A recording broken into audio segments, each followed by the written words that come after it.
Well, the U.S. Senate will hold the first hearings on President Trump's impeachment trial tomorrow. Even now, though, several important questions remain unresolved. How many witnesses will be called? Will the trial be brief or will it be long? And most importantly, where's Hunter Biden and will he testify? To help us figure out what we can expect from this sham and absurd trial, we're joined by Congressman Matt Gaetz of Florida, who was neither absurd nor a sham. Great to see you tonight, Congressman.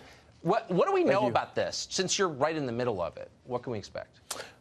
We learned from Mitch McConnell's resolution that he really intends to ripen a motion to dismiss as fast as possible. You know, the Senate potentially taking a vote on such a motion at the end of this week or beginning of next week is like lightning speed for the United States Senate. Let's remember, this is the same body that prides itself on institutional lethargy. I think they took hundreds of days to confirm the ambassador to Morocco. So the fact that in a matter of days or weeks we could ripen a motion to dismiss, I think, is indicative of progress. You're going to see 12-hour days.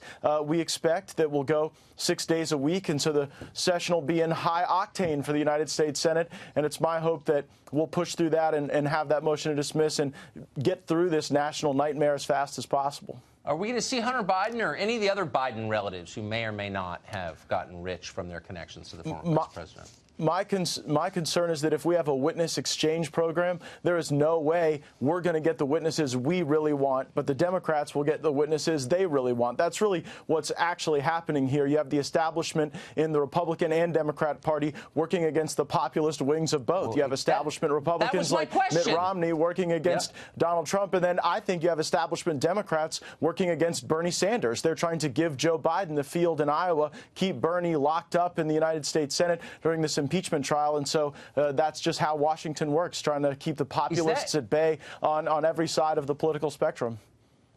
That is fascinating. You really think that Democrats in the Senate, I just want you to restate this to make sure I got it right, are trying to prevent Bernie Sanders from leaving Washington, trying to keep him here in the cage so he won't do well in Iowa? Look, Bernie's got momentum in Iowa, and it's not ridiculous to say that the Democratic Party in its organized way would try to deprive Bernie Sanders the nomination. They literally just did this years ago when he was running against Hillary Clinton. And now I think that really this is an effort of the establishment of both parties to keep this charade of impeachment going on as long as possible, because it is empowering to the establishment to sort of have all this focus on the Senate rather than have Bernie campaigning in Iowa and the president running on a phenomenal economic record, a better trade posture with China, a better trade posture in North America, all the things that he promised to deliver on for the American people. I wonder, do they see it, though? They're short-term gains, and you just explained what they are. But long-term, I mean, they're kind of allowing their own institution to rot, aren't they? I mean, if impeachment becomes a precedent that you invoke when someone annoys you, that doesn't empower any of our institutions, does it?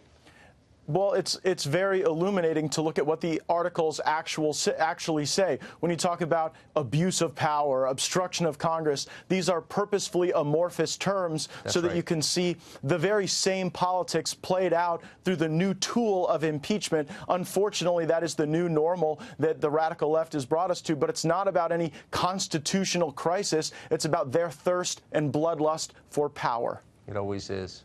Ill temperament, bad table manners. Look for those charges in future administrations. Congressman, great to see you tonight. Thank you. Thank you, Tucker.